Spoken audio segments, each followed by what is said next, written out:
أعوذ بالله من الشيطان الرجيم بسم الله الرحمن الرحيم وعهدنا إلى إبراهيم وإسماعيل أن طهرا بيتي للطائفين والعاكفين والركع السجود صدق الله العظيم. معزز و محترم حاضرین، السلام علیکم ورحمۃ اللہ وبرکاتہ. کل پرسوں انشاءاللہ پرسوں سے اعتکاف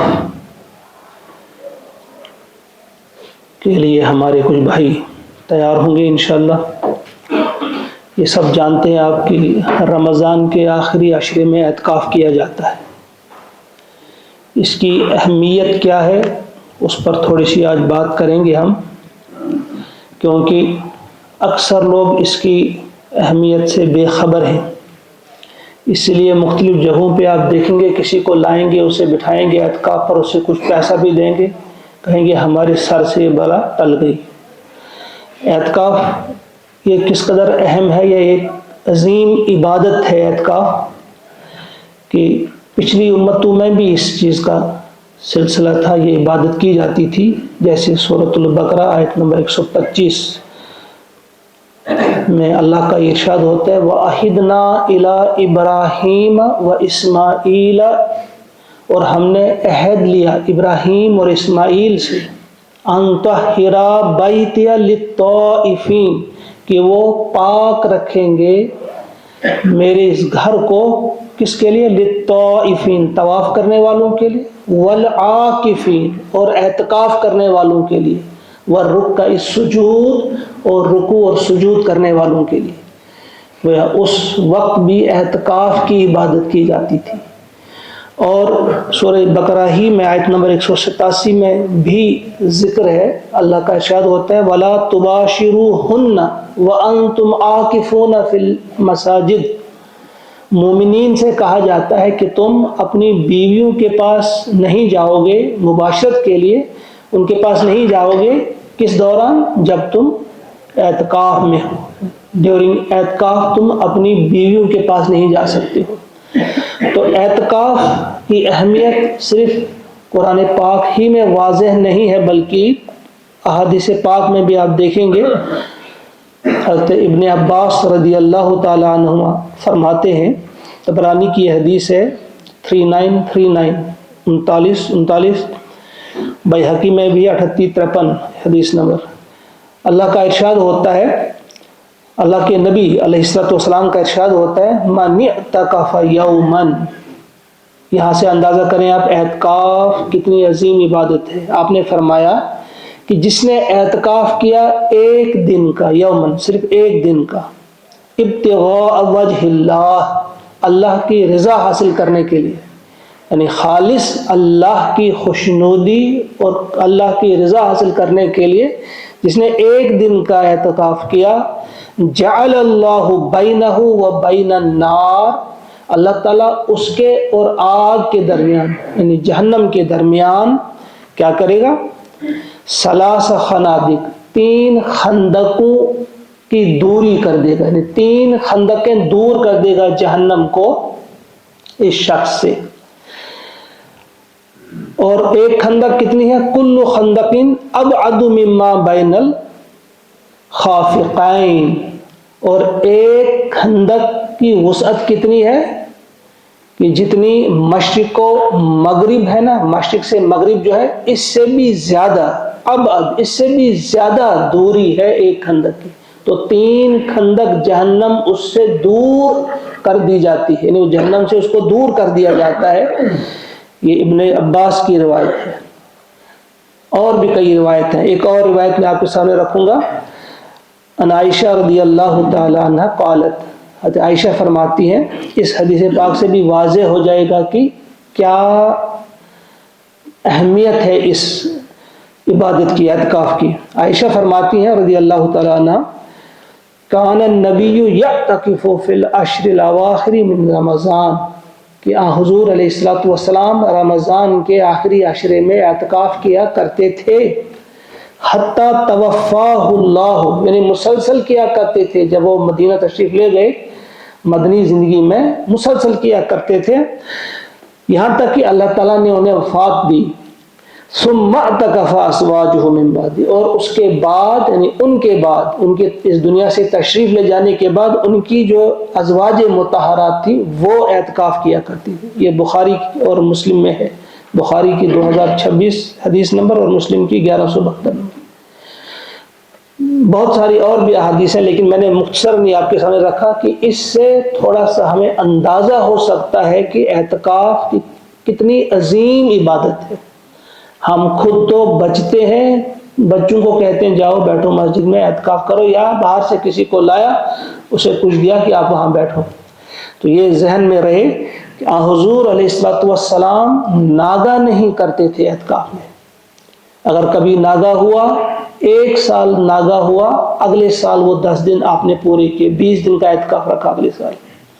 اور حضور علیہ الصلوۃ والسلام نے 1 مہینے کا اعتکاف بھی کیا، 20 دن کا بھی کیا اور 10 دن کا بھی کیا. جو آپ میں جاتے ہیں مدینہ طیبہ، انہوں نے وہاں دیکھا ہوگا ایک جگہ اسطوانۃ السریر اس کو کہتے ہیں، اس ستون کو، جس وہ جگہ تھی جہاں اعتکاف فرماتے تھے آپ علیہ الصلوۃ والسلام. آج بھی دیکھا جاتا ہے، جو جاتے ہیں دیکھتے ہیں وہاں پہ نوافل کا کرتے ہیں اہتمام.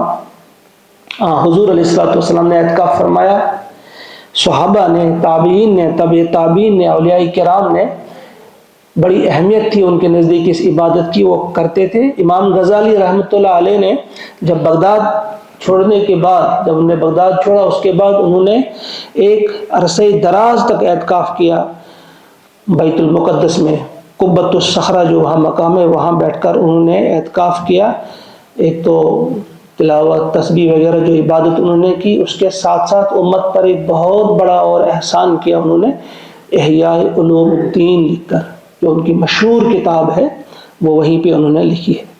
تو اعتکاف کے سلسلے میں یعنی یہ بڑی اہم عبادت ہے، ہمیں اس طرف دھیان دینا چاہیے، صرف مردوں کو ہی نہیں بلکہ خواتین کو بھی، ان کے لیے بھی ہے یہ.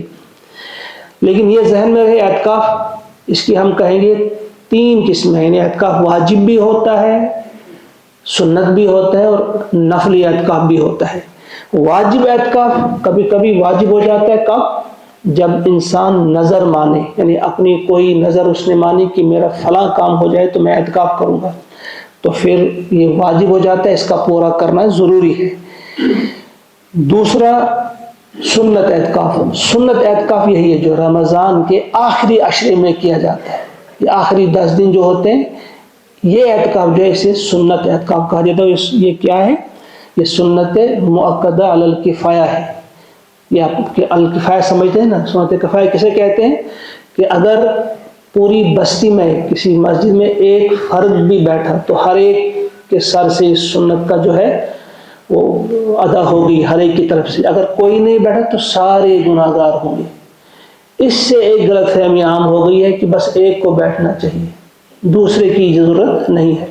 بھئی ہر ایک کو اپنی اپنی فکر ہونی چاہیے کہ میں یہ عبادت کروں. پھر ایک بیٹھتا ہے، 1000 بیٹھیں، 10,000 بیٹھیں، اس سے کوئی فرق نہیں پڑتا. تو تیسری قسم جو ہوتی ہے وہ نفلی اعتکاف کی ہوتی ہے. اس کے لیے ضروری نہیں کہ وہ رمضان میں آپ کریں، اس کے لیے روزہ بھی شرط نہیں. واجب اور سنت کے لیے تو روزہ رکھنا بھی ضروری ہے، تو نفلی عبادت کے لیے روزہ بھی شرط نہیں. یہ 1 دن کا، کچھ گھڑیوں کا، مغرب سے عشاء تک وہ بھی آپ کر سکتے ہیں. یا کچھ لوگ ہمیشہ کے اعتکاف کا وہ نیت کرتے ہیں کہ جب بھی ہم مسجد میں آئیں تو ہم اعتکاف میں رہیں. تو بہرحال یہ نفلی اعتکاف 1 دن کا، 2 دن کا یہ بھی ہو سکتا ہے. تو یہ اعتکاف کی میں نے جو قسمیں بتائیں. اور ایک اور مسئلہ یہاں یہ بھی ذہن میں رکھے کہ نابالغ بھی اعتکاف کر سکتا ہے، اس کے لیے بلوغت شرط نہیں. جس طرح ہر عبادت کے لیے عاقل بالغ ہم پڑھتے ہیں، لیکن یہاں عاقل تو ہے لیکن بالغ ہونا ضروری نہیں، نابالغ بھی کر سکتا ہے. تو یہ ذہن میں ہمارے رہے کہ اعتکاف ہے کیا. اصل میں پہلے 10 دن ہم اللہ کے قریب جاتے ہیں، نیکسٹ جو ہوتے ہیں مغفرت کے 10 دن اور قریب جاتے ہیں. پھر ہمیں چین نہیں آتا، ہم اللہ کے اتنے قریب جاتے ہیں کہ اس کے دروازے پہ پڑے رہتے ہیں. یہ ہمیں احساس ہونا چاہیے ہم قریب سے قریب تر جاتے ہیں اللہ کی، اور پھر اللہ کے پاس پڑے رہتے ہیں کہ جب تک نہ تو ہماری یہ دعا قبول کرے گا، تو ہمارا ہو جائے گا اور ہمیں اپنا بنا لے گا، تب تک ہم یہاں سے اٹھنے والے نہیں۔ یہ ذہن میں رہنا چاہیے کہ گویا ہم دنیا سے بھاگ کر آخرت کی طرف جاتے ہیں۔ دنیا کو ہم دار الفرار کہتے ہیں، دنیا سے فرار اختیار کرنا ہے، اور آخرت ہے دار القرار۔ ہم دار الفرار سے دار القرار کی طرف جاتے ہیں، اصل گھر وہی ہے۔ اور یہاں ہمیں اس بات پر بھی دھیان دینا چاہیے، دنیا کیا ہے اصل میں؟ یہ دنیا اصل میں سواری ہے، یہ سواری ہے، اس پر سوار ہو کر ہم نے آخرت میں جانا ہے، ہم نے اپنی آخرت جو سنوارنی ہے، کہیں پہنچنا ہے کسی منزل پر، تو دنیا پہ سوار ہو کر جانا ہے۔ تو سواری جو ہوتی ہے وہ کس لیے ہوتی ہے؟ تاکہ اس پر سواری کی جائے، اس پر انسان سوار ہو جائے۔ سواری کوئی انسان اپنے اوپر کبھی سوار نہیں کرتا، سواری کتنی بھی اعلیٰ ہو، کھچر کی سواری ہو، گھوڑے کی سواری ہو، کار ہو، کوئی قیمتی گاڑی ہو، ہوائی جہاز بھی ہو، وہ بہرحال سواری ہے، اس پر سوار ہم ہوتے ہیں۔ تو دنیا پہ ہم نے سوار ہونا ہے، دنیا کے ذریعے اس کو استعمال کرنا ہے، یہ استعمال کی چیز ہے، ہم استعمال نہ ہو۔ یعنی اگر ہم اپنے شب و روز پہ دھیان دیں گے کہ دنیا کو ہم نے اپنے اوپر سوار کر لیا ہے، جو دنیا کہتی ہے ہم وہی کرتے ہیں، حالانکہ دنیا پر ہم نے سوار ہونا تھا۔ تو یہ اعتکاف جو ہے، یہ ایک سمجھیے آپ اس قسم کا اظہار ہے کہ ہم دنیا کو کیا سمجھتے ہیں، کہ ہم دنیا سے فرار اختیار کر کے ہم آخرت کی طرف آ جائیں۔ ہم نے دنیا سے تھوڑی سی علیحدگی اختیار کی ہے نا، اللہ کے دربار میں ہم آ گئے ہیں۔ تو یہاں اللہ کے دربار میں جب ہم آ جائیں گے تو یہ بھی نیت کا استحضار ہونا، یعنی کس نیت کے ساتھ آپ رہے ہیں، اس کا بڑا دار و مدار ہوتا ہے۔ کچھ بچے جو ہوتے ہیں وہ شاید اسکول جانے سے گھبراتے ہیں، تنگ آتے ہیں، تو وہ کہتے ہیں نہیں ہم بیٹھیں گے، تو ان کے ذہن میں تو شاید اتنی ہی بات ہو، لیکن ہم تو نہیں رکھیں گے اس قسم کی بدظنی، شاید ان کے دل میں بھی محبت ہی ہو، اللہ کرے۔ لیکن جب ہم آئیں گے مسجد میں، تو مسجد اللہ کا گھر ہے، یہاں کے کچھ آداب ہیں۔ کہیں ایسا نہ ہو کہ ہم آئیں گے اللہ کو راضی کرنے کے لیے، تو یہاں سے ہم نے اللہ کو ناراض کر لیا ہوگا۔ حضور علیہ الصلوۃ والسلام کا فرمان ہے، یہ حضرت انس رضی اللہ تعالیٰ عنہ روایت کرتے ہیں، الضحک فی المسجد ظلمۃ فی القبر، مسجد میں ہنسنا جو ہے یہ قبر کی ظلمت ہے، اندھیرا قبر میں۔ ہم کھلکھلا کے ہنستے ہیں، تو یہ ہم بیٹھیں گے یہاں پہ اعتکاف کے لیے، تو یہاں ہنستے رہیں گے، گپے ہانکتے رہیں گے، تو کتنا بڑا جرم ہوگا۔ اللہ کو راضی کہاں کرنا، بلکہ ہم الٹا اللہ کو ناراض کریں۔ مسجد شور شگف کی جگہ نہیں، بے ادبی یہاں نہیں ہونی چاہیے۔ حضرت سعید بن یزید رضی اللہ تعالیٰ عنہ فرماتے ہیں کہ میں ایک بار کھڑا تھا مسجد میں، کسی نے مجھے کنکری مار دی، تو میں نے دیکھا یہ کون ہے، تو یہ تھے امیر المومنین حضرت عمر رضی اللہ تعالیٰ عنہ۔ تو انہوں نے مجھے اشارہ کیا کہ ان دو آدمی کو میرے پاس لے آؤ۔ دو آدمیوں کو لے کر میں ان کے پاس گیا، تو حضرت عمر نے ان کو کہا بھائی تم کہاں سے آئے ہو؟ میں نے کہا ہم طائف سے آئے ہیں۔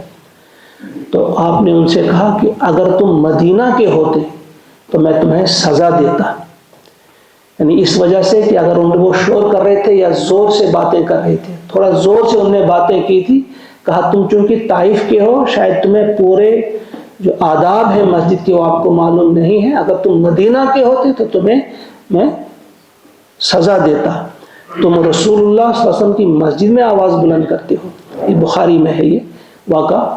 تو اس چیز سے ہمیں سمجھ لینی چاہیے یہ بات کہ یہ مسجد ہے، یہ اللہ کا گھر ہے، اور یہ بڑی عظیم جگہ ہوتی ہے۔ یہاں بے ادبی جو ہے، یہاں بیٹھنے کا بھی ایک ڈھنگ ہے، رہنے کا بھی ایک ڈھنگ ہے، گفتگو کرنے کا بھی ایک طریقہ ہے۔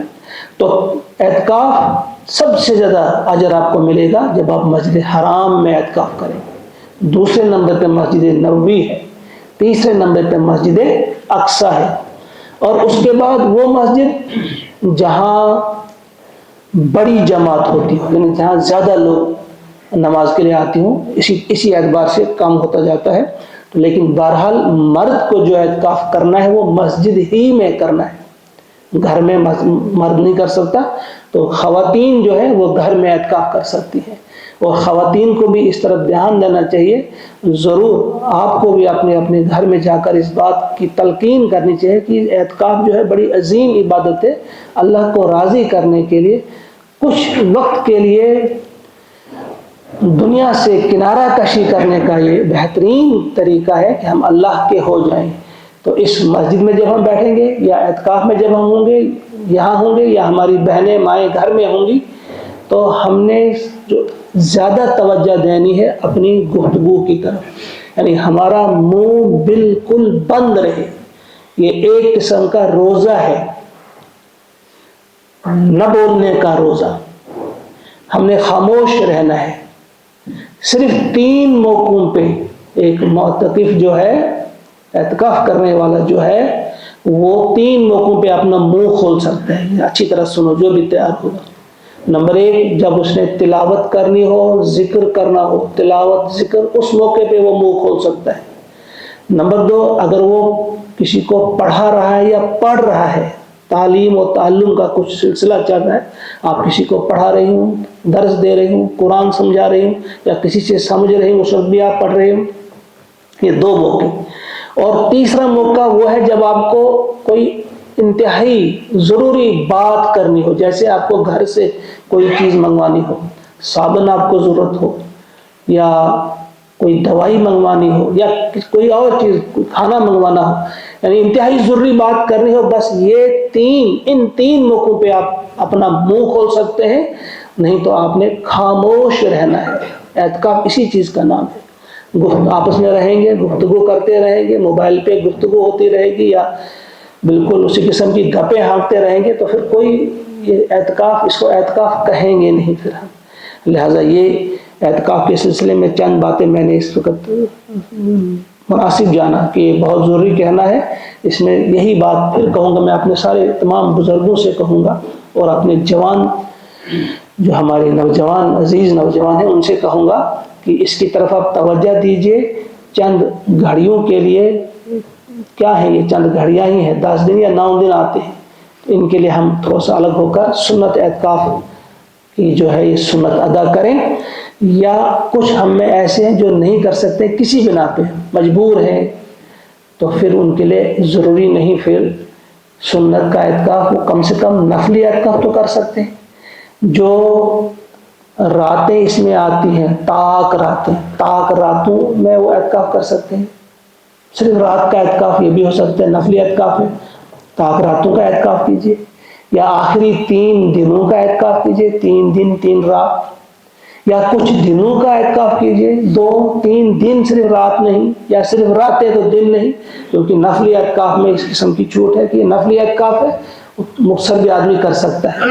ایسا نہ ہو کہ بالکل پورا ہم اجر حاصل نہیں کر سکتے، پوری اگر یہ عبادت نہیں کر سکتے، چلو تھوڑا سا حصہ اگر ہمیں مل سکتا ہے تو وہ بھی کریں. اتنا ہم کر سکتے ہیں، نفلی عبادت، نفلی اعتکاف کے طور پہ ہم یہ اتنا کر سکتے ہیں. لہٰذا اللہ سے ہم دعا کرتے ہیں کہ وہ ہم کو توفیق عطا فرمائے کہ یہ جو عظیم عبادت ہے یہ ہمارے ذہنوں سے نکل گئی ہے، اس کی بھی کوئی اہمیت ہے.